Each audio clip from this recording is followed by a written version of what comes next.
I've talked a lot about how I believe that gaming is becoming a little bit too expensive. I did a video on the main Where You Get Everything YouTube channel called Gaming is Becoming Too Expensive. So check that out there. But GameSpot and writer Eric Fredrickson has a take on it as well that I wanted to share with you. So Eric says, game consoles are pricing themselves out of relevance. For a long time, the common wisdom was that game consoles would usurp PC gaming, leaving it a niche hobby ignored by the greater gaming community, and indeed, for a long time, consoles were the most popular way to play mainstream games. But recently, especially since the release of the current generation of consoles, the very opposite seems to be coming true. PC gaming has been expanding while consoles falter. Looking forward to the next Xbox and PlayStation consoles, analysts are predicting $900 as the low end of possible pricing, and that number is seemingly more and more optimistic. That's a lot of money to spend for a dedicated machine that, for the most console owners, is just used for playing Call of Duty or the latest football game. Consoles are becoming too expensive for all but the most dedicated gamers to justify, especially when gamers in their teens and early 20s have grown up in a world where a console is no longer needed to play the vast majority of games. While the gaming industry as a whole is still massive, the traditional sector of games are struggling.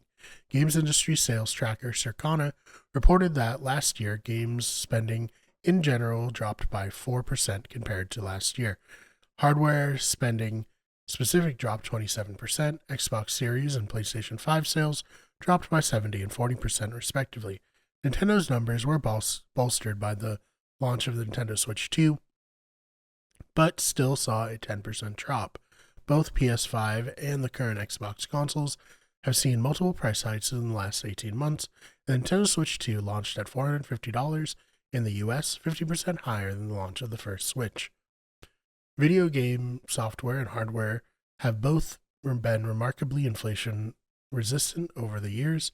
In the days of cartridges, games for the Sega and Nintendo system typically cost around $50, with exceptions for games with extra memory or special chips built in, example Final Fantasy VI and Star Fox.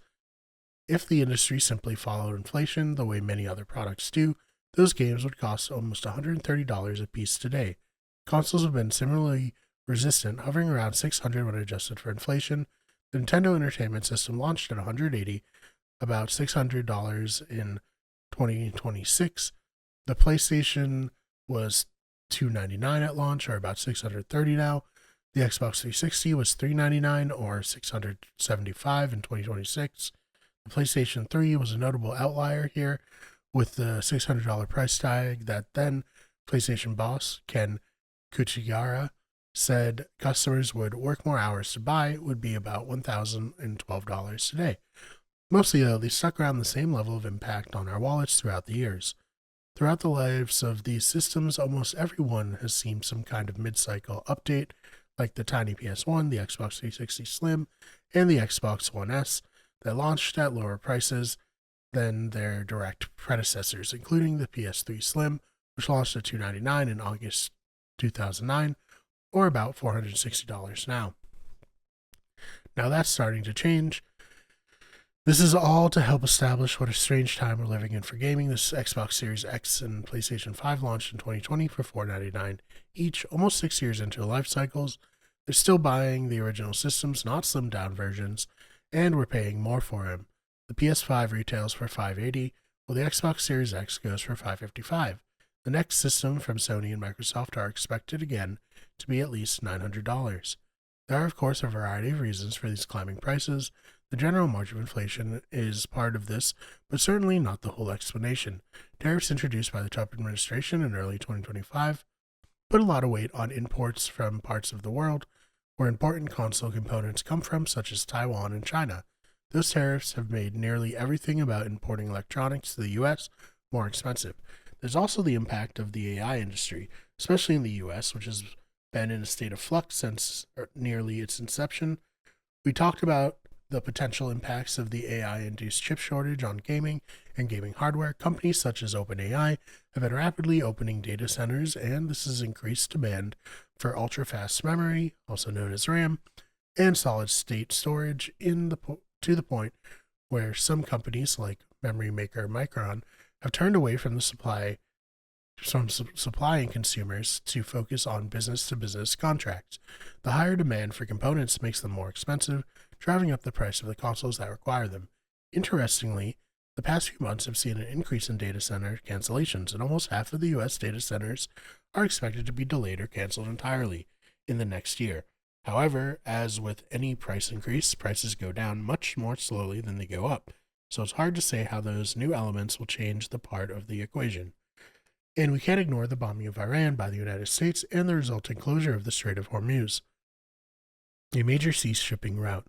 We've barely begun to see the knock-on effects of how that will influence the prices of everyday staples in addition to the supplies for electronics manufacturing. And let's not forget about the current state of culture in general.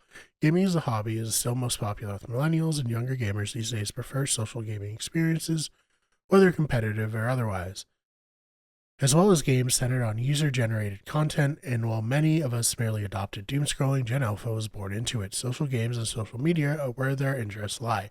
They're spending more time on social media than games, and when they do engage with games, it's just as likely to be done by watching a stream as it is by playing something. Further, those bombastic games that sell systems are taking longer and costing more than ever to make. You can't buy a PlayStation and expect to get 2 or 3 games in your favorite franchise. Every Spider-Man, every Uncharted, and every Forza Horizon is now make-or-break games for these consoles. Consoles are more expensive than ever, and people on average have less income to spend on them. The traditional gaming audience is stagnating, and the newer gamers are playing less demanding games for longer and longer.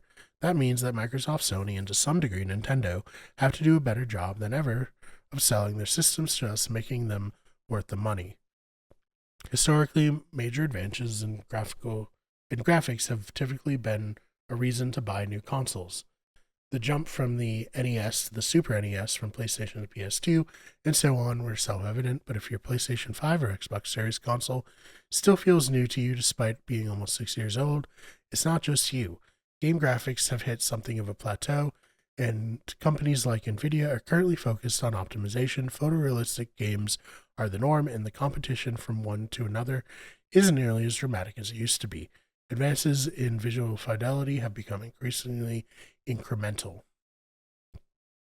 So if advances in technology can't drive console sales, it has to be about exclusives, right? Well, there are rumors that both Sony and Microsoft are shifting courses on this. Both companies have spent the last decade or so adding more and more of their games to a wider variety of platforms.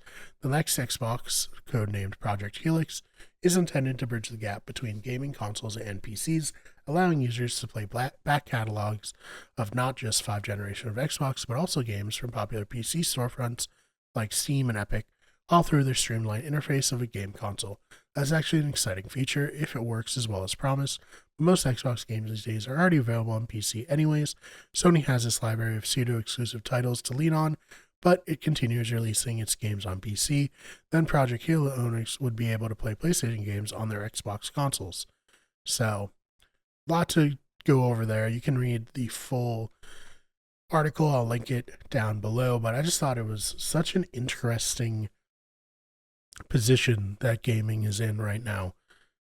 I have been very vocal about the fact that I don't believe we really need a PS6 or a next Xbox console anytime soon.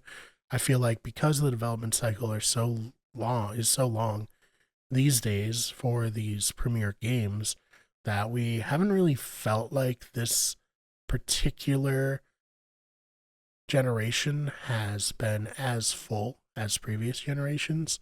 So I think that most people are kind of like, I'm fine with my current PS5 or my Xbox Series console. I'm not really looking to upgrade anytime soon.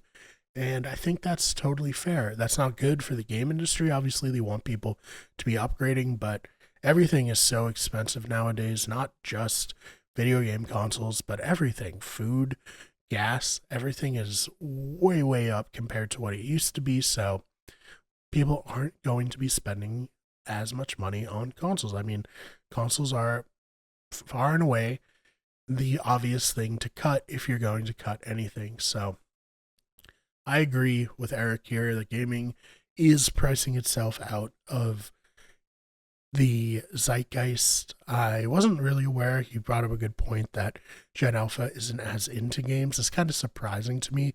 You know, as a millennial, when you were younger, that was like your peak gaming time. People playing during school holidays or after school, grinding in Call of Duty and Halo lobbies, that kind of a thing. So it is surprising to me that Gen Alpha isn't as into it. Maybe that will change as time goes on, or maybe it won't because it's just too expensive for them to get into it. But let me know your thoughts about all of this. Do you agree that gaming has become too expensive?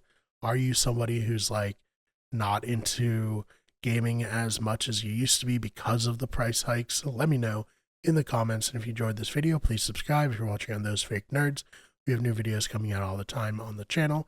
If you're on Wicked Everything, please subscribe. We're trying to get to 1,700 subscribers. We're at like 1,693 at the time of recording. So I really would appreciate it if you subscribed and stay on the channel for video game essays and video game reviews. If you're still looking for more content, check out our sports channel, Wicked Sports, where we cover sports news, and our podcasting channel, Better Radio. Again, really appreciate you taking the time to check this one out, and I will see you in the next one.